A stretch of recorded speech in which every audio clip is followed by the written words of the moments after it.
Praise the lord. మొదటి పేతురు 3వ అధ్యాయము. అటువలే స్త్రీలారా మీరు మీ స్వపురుషులకు లోబడి ఉండుడి.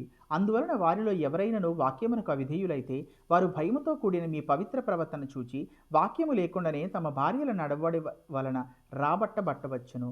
జడలు అల్లుకున్నటయు బంగారు నగులు పెట్టుకున్నటయు వస్త్రములు ధరించుకున్నటయును వెలుపటి అలంకారము మీకు అలంకారము గాక సాధువైనట్టు మృదువైనట్టునైన గుణమును అక్షయాలంకారము గల మీ హృదయపు అంతరంగ స్వభావం మీకు అలంకారముగా ఉండవలను.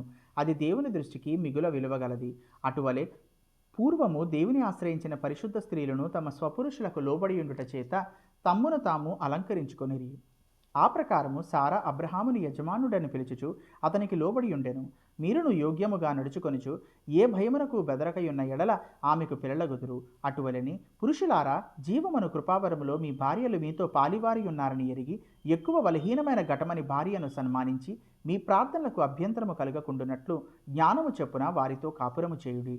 తుదకు మీరందరూ ఏకమనస్కులై ఒకరి సుఖదుఖముల యందు ఒకరు పాలుపడి సహోదర ప్రేమ గలవారును కరుణాచిత్తులను వినయమనస్కులైనయుండుడి. ఆశీర్వాదమునకు వారసులవుటకు మీరు పిలువబడితిరి గనుక కీడుకు ప్రతి కీడైనను దూషణకు ప్రతి దూషణ అయినను చేయక దీవించుడి. జీవమును ప్రేమించి మంచి దినములు చూడగోరువాడు చెడ్డదాని పలుకకుండా తన నాలుకను కపటపు మాటలు చెప్పకుండా తన పెదవులను కాచుకొనవలను. అతడు కీడు నుండి తొలగి మేలు చేయవలను. సమాధానమును వెతికి దాని వెంటాడవలను. ప్రభు కన్నులు నీతిమంతుల మీదను ఆయన చెవులు వారి ప్రార్థనల వైపునను ఉన్నవి గాని ప్రభు ముఖము కీడు చేయి వారికి విరోధముగా ఉన్నది. మీరు మంచి విషయములలో ఆసక్తి గలవారైతే మీకు హాని చేయువాడెవడు? మీరొకవేళ నీతి నిమిత్తము శ్రమపడినను మీరు ధన్యులే. వారి బెదిరింపునకు భయపడుకుడి, కలవరపడుడి. నిర్మలమైన మనస్సాక్షి కలిగిన వారై మీలో ఉన్న నిరీక్షణను గూర్చి మిమ్మల్ని హేతువు అడుగు ప్రతివానికిని సాత్వికముతోనూ భయముతోనూ సమాధానము చెప్పుటకు ఎల్లప్పుడూ సిద్ధముగా ఉండి మీ హృదయముల యందు క్రీస్తును ప్రభువుగా ప్రతిష్ఠించుడి. అప్పుడు మీరు దేని విషయమై దుర్మార్గులని దూషింపబడుదురో దాని విషయమై క్రీస్తునందున్న మీ సత్ప్రవర్తన మీద అపనింద వేయువారు సిగ్గుపడుదురు. దేవుని చిత్తమా మూలముగున్న ఎడల కీడు చేసిన శ్రమపడుట కంటే మేలు చేసి శ్రమపడుటయే బహుమంచిది.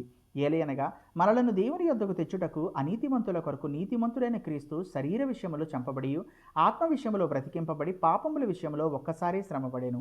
దేవుని దీర్ఘశాంతము ఇంకా కనిపెట్టుచుండినప్పుడు పూర్వము నోవహు దినములలో ఓడ సిద్ధపరచబడుచుండగా అవిధులైన వారి యొద్దకు అనగా చెరలో ఉన్న ఆత్మల యొద్దకు ఆయన ఆత్మరూపిగానే వెళ్ళి వారికి ప్రకటించెను. ఆ ఓడలో కొందరు అనగా 8 మంది నీటి ద్వారా రక్షణ పొందిరి. దానికి సాదృశ్యమైన బాప్తిస్మము ఇప్పుడు మిమ్మను రక్షించుచున్నది. అదేదనగా శారీర మాలిన్యము తీసివేయుట కాదు గాని యేసుక్రీస్తు పునరుత్థానము మూలముగా దేవుని విషయము నిర్మలమైన మనస్సాక్షినిచ్చు ప్రత్యుత్తరమే. ఆయన పరలోకమునకు వెళ్ళి దూతల మీదను అధికారుల మీదను శక్తుల మీదను అధికారము పొందినవాడై దేవుని కుడిపార్శ్వమున ఉన్నాడు. ఆమేన్.